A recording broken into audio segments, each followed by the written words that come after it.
Welcome to working retail, the place where you tell people you don't have it in the back, yet they still insist you go check it anyways. However, in this stupidity, you will meet some fire coworkers, deal with hella angry customers yelling at you, and most importantly, start making money, just to end up spending it on more shit you don't need. One major factor to actually getting this paycheck though, is developing the ability to tolerate mass amounts of nonsense. That way you actually keep your job so you can get paid. Then some time goes by, and you're not working retail anymore, when you only now realize how much nonsense you actually tolerated just to get paid peanuts. Like, I remember getting my first retail job. Like, I'm talking middle of high school, 10th grade, $0 to my name, so I decided to apply to every damn store I possibly could. Back then, I didn't know how niggas were getting jobs, so my ass got creative and posted a video of myself on some recruitment page on my local mall's website. Surprisingly, it worked, and I actually managed to land my first interview. Job interviews in general are always fucking terrible, but retail job interviews were somehow always worse. First, you gotta pull up to the store, looking like a complete and utter dumbass cause you don't know where the hell you're going. Then you have to tell the cashier that you're here for your interview, in which she has no idea what you're talking about, so she proceeds to tell her coworker, who also has no idea what you're talking about, so finally they go get the manager. Once the manager arrives, the interview always started one of two ways. One, she takes you to the back and sits you down where she proceeds to interrogate the living shit out of you. Two, she takes you to some damn corner on the floor instead. Now you're not only being asked the most confusing questions in your life, but you're also being watched by everyone in that damn store, including the customers. He then proceeds to ask you the typical trick questions like, tell me about yourself, aka what experience do you have doing this job, or how are you with multitasking, aka are you fine with working 8 different job descriptions at once? In which at this age you're going to answer incorrectly every single damn time. I remember once I responded by saying, my name's David, I like playing sports, I enjoy helping people, I play games. In which she stared at me with the straightest face possible. You would have thought I was about to turn to stone. If you get unlucky, some jobs will bring you to the personality phase, which genuinely makes you question what the hell you're even applying for. I remember one time I was mid-interview for a clothing store, and the nigga goes, if you were to be a home appliance, which one would you be? What the fuck? I looked at him like, bro, I'm trying to be a sales associate where I fold shirts and pants. This isn't fucking Home Depot. What job role did I apply for? Where am I? After realizing I didn't know how to answer this question, he excitingly goes, I'll go first. I'd be a fridge, because what you put in is what you get out. Nigga, if you don't get the Eventually the questions stop and your interview comes to an end, where the manager would tell me I'm hired and she's excited to see me on Thursday. I remember hearing I got the job and I was so excited. My mind was already racing thinking about all the shit I'm about to buy with that first paycheck. Little did I know, I was about to be traumatized for the rest of my life. If you work in a retail job where there's a lot of people, you'll probably have a decent training process where you actually learn how to do things properly. But if you work in a smaller store in the mall, fuck no. The store I got hired at primarily sold shoes and at a point had clothes as well. And looking back at it, training may have genuinely been hell on earth. You go from shadowing your assistant manager on how to make shoe displays to being a janitor cleaning the toilets in the damn washroom. The worst part about training is that it's ongoing when the store is busy as shit. Like, I remember she would be in the middle of explaining how to do something, in which a customer would come ask her how to find the fucking second derivative of the shoe. All of a sudden you hear, excuse me, from behind you, where you turn around and realize a customer is now coming to ask you a question. Would you know if these shoes are good for your heels? Now you have to look at her as if you're a fucking deer in the headlights, cause you don't even know what she just asked you. Yeah, I think, yeah, no, they're good. Matter of fact, they're great. In which she says, oh, really? Cause you don't really seem too sure.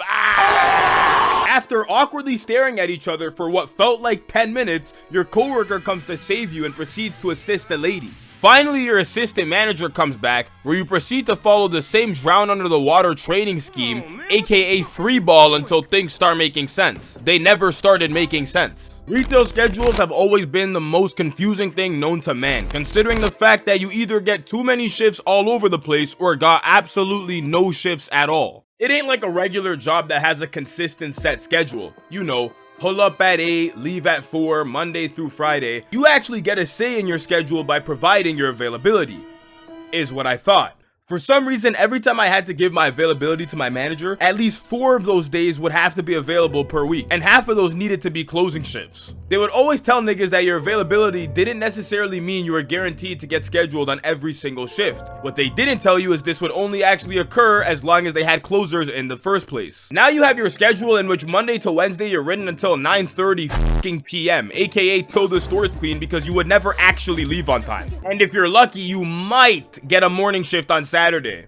And don't even get me started on schedules during holiday season in retail jobs. That shit would literally take years off of niggas' lives. My job liked to con the term blackout season, which literally meant you just couldn't take any time off during that said time frame.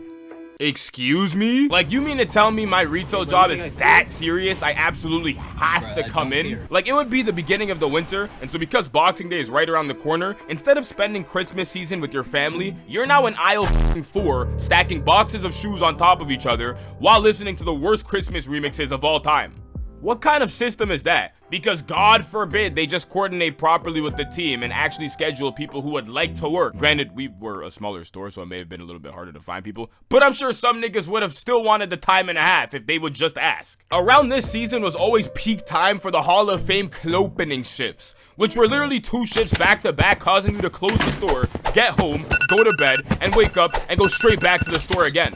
I don't even know why this existed, considering the fact that they can literally just schedule someone else, but I mean, shit, what do I know? Dealing with customers in any job is always fucking terrible. However, retail customers may cause you to cry yourself to sleep. I couldn't tell you the amount of customers that would come in and ask the most dumbass questions you genuinely question how they even made it this far in life to begin with. Excuse me, do you guys sell shoes here by any chance?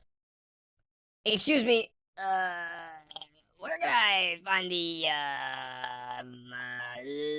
light 'em ups? Excuse me, can you check if you have this in a size 9? Sure. Unfortunately, the system says we're out of stock. Can you check the No, I cannot check the back. It's almost like as soon as customers stepped into a retail store, their brain straight turned to mush and didn't even know how to function anymore. Then you had kids. And for the record, kids are great and one of the most beautiful things on this planet Earth. But in retail stores, fuck no. Like, somehow every time a kid was in the store, not only are they yelling their ass off, screaming, crying, but their parents are somehow nowhere to be found, and the kids proceeding to kick every single possible box of shoes on the ground. Even in the cases where the parent was around, they would have a kid on a big ass stroller that for whatever reason could barely fit through the aisle, and somehow absolutely bulldoze every single shoe in that area, and then leave it on the floor, making you have to clean it up. Because I was a sales associate, or I guess you could say product specialist, I would have to have knowledge on our shoes so that when customers asked me the question, I didn't look like a complete idiot. However, there were always those customers that asked the most niche questions of all time. Do you know if these are good for plantar fasciitis? I don't know, I'm not a doctor. Do you know if my gym floor in my local neighborhood would allow these shoes? I don't know, I don't work at your gym. Do you know if you could file my taxes? What? Do you know if these shoes are less than 37% polyester, 45% rubber, 2% plastic, 3% dog, machine washable? Can they be recyclable? Are they good for the environment?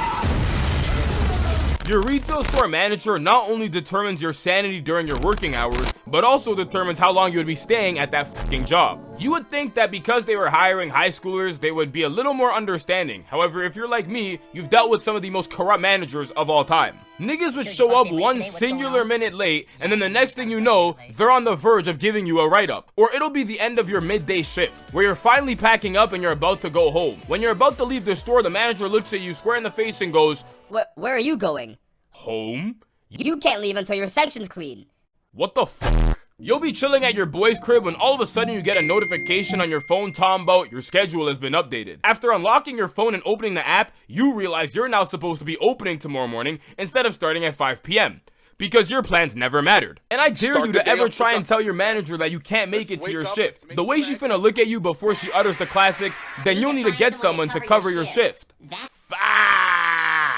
Like, this is the core reason why niggas would literally always call in sick. What do you mean I need to find someone to cover my shift? Lady, that is literally your job, not mine. Then there was the performance improvement plan, also known as a PIP form, which was basically their way of saying you suck and you need to do better. However, they can simply place you on these whenever they feel fit, despite it serving no truth whatsoever. As soon as managers would run into someone that they just didn't like, this could not have any relation to the job, they just don't like them as a person, they would waste no time trying to get niggas on that damn PIP paper. All in all, retail jobs probably go down as one of the worst kind of jobs to work of all time. You have to deal with the most ridiculous interviews, training will give you a genuine headache, customers and managers never make any sense, blah blah blah. All of this just to get a measly paycheck of a few $100 every 2 weeks. Luckily for me, back then when I worked there, it was full of high schoolers and young adults that were still in post-secondary. However, in today's economy, I'm starting to see a lot more grown-ass people consistently working in retail. I mean, you tell me, do you think retail jobs are as bad as they are due to no one actually wanting to work there to begin with? Or is it just the people being unnecessarily annoying and feeling the need to control others as they please?